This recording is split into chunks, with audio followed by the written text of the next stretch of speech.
are y'all doing today? It's a beautiful day on the internet. My video today is about Vroid and learning to move your character while you are changing the settings, creating your character. So I'll go ahead and click on it.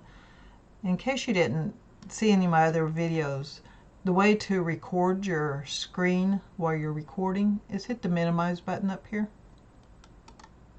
And there you go. Now you can see my screen.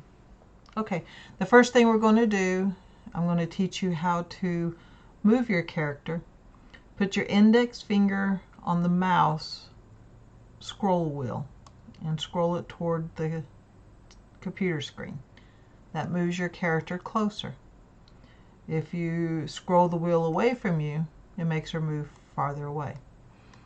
Make sure your mouse is on her and then click on the wheel and hold it.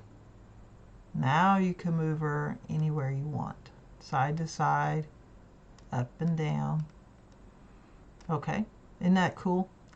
Us newbies have to watch so many videos to find these things, these little tips and tricks out, because the trainers forget that we don't know these things. The second thing I'm going to teach you is right click on your mouse. Make sure your mouse is on your girl or guy.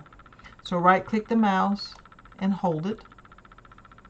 And you can now move her all around. And if you go the other direction, you can move her the other way.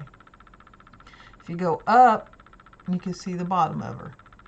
And if you move it the other direction down, you can see the top of her.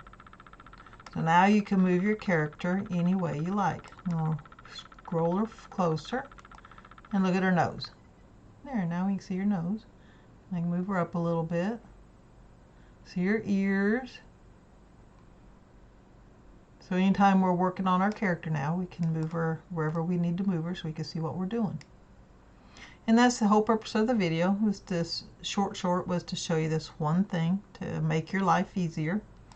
Please, if I helped you, hit the like button and subscribe to my channel, because every day I'm going to provide a little short to help you get on your feet quicker as a VTuber. It's great to talk to y'all, and I will talk to you soon.